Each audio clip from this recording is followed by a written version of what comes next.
You know, tooth structure is amazing. When you consider that you've got pulpal tissues, which for a vital tooth are principally red, and then you think about dentin, which is so wonderfully tough, but so different in its color characteristics than enamel. Dentin is usually some varying shades of red and brown tints, yellow tints, gray-green tints, and the type of coloration that can be described reasonably well with an alphanumeric form. And most all of us grew up with the Vita shades, and these alphanumeric shades can quite nicely describe dentins. And dentins, as we have learned, most fall in this reddish-brown arena, the A type of dentins. The yellows would be the B types, the gray-greens the C types, and with an ascending scale as per decreasing value and or increasing chroma. Alphanumeric works quite well. In hindsight, it's amazing that we survived these alphanumeric shades for as many years as we did, if in fact we're trying to replace enamel as well as dentin. Because enamel is extremely different than dentin. It's more like glass. It's wonderfully hard, but like glass, it's much more translucent. Howbeit, there's usually two types of enamel that wrap the dentin core. We have what we call a body enamel, which is usually a little more opacious than, say, a translucent enamel, which is most usually found just on the incisal edge of anterior teeth. And as translucency implies, many times you can virtually look through it.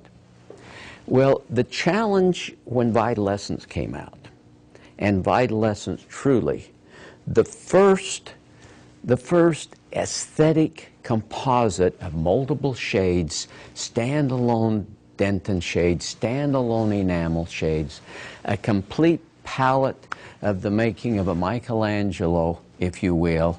How can we describe these varying enamel shades that are not just varying values, not just varying hues and chromas, but varying levels of translucency and opacity? How can we create a mental picture in the mind of a dentist so that they can develop a virtual immediate relationship over time with an enamel shade they're looking at and a mental impression in their mind? To do this, we felt the best thing, the best source we could call on was nature.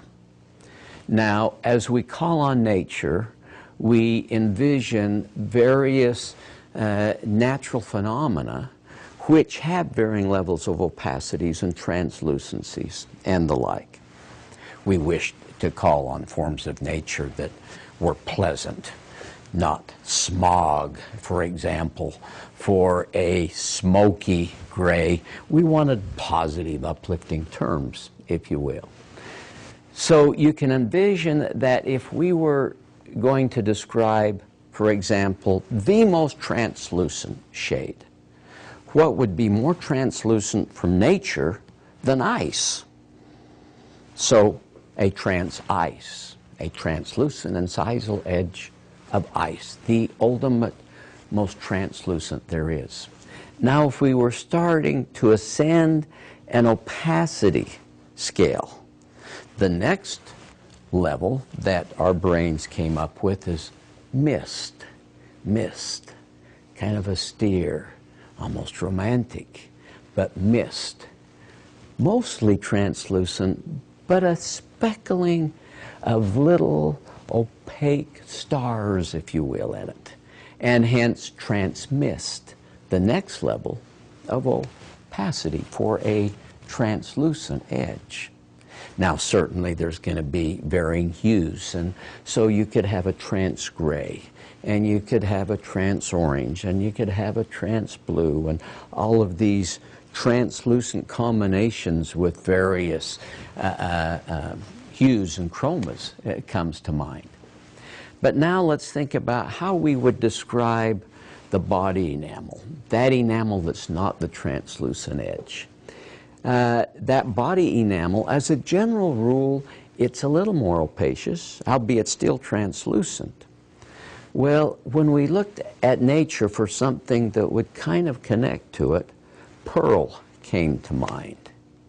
And so we decided for these body enamels, we'll call those the pearl enamels. For these translucent ones, the translucent ones, with the exception of, say, an opaque snow, which is just going to be totally opacious nonetheless.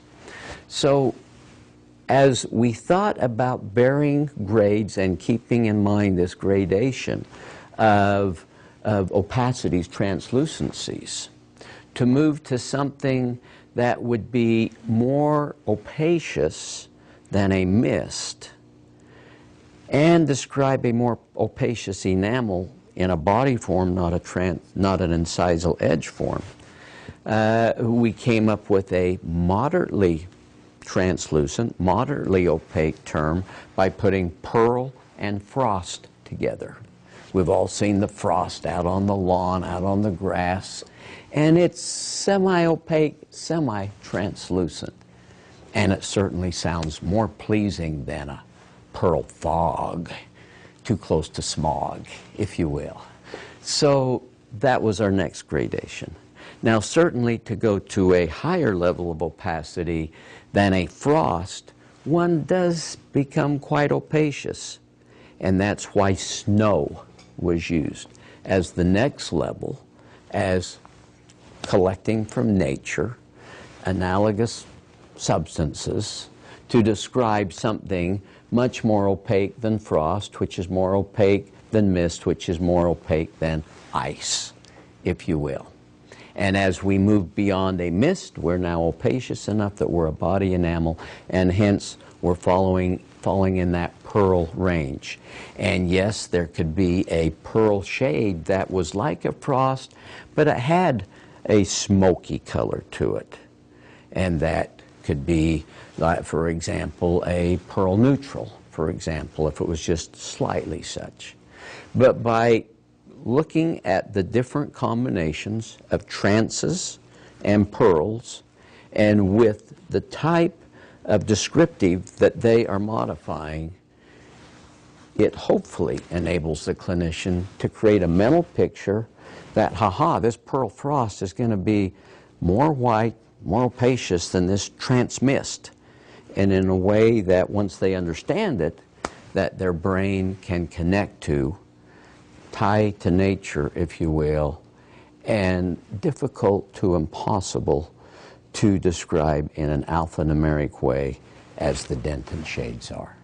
So that, in a nutshell, is the story behind the nomenclature, the identification of the various shades, quote unquote, of the Vital Essence series.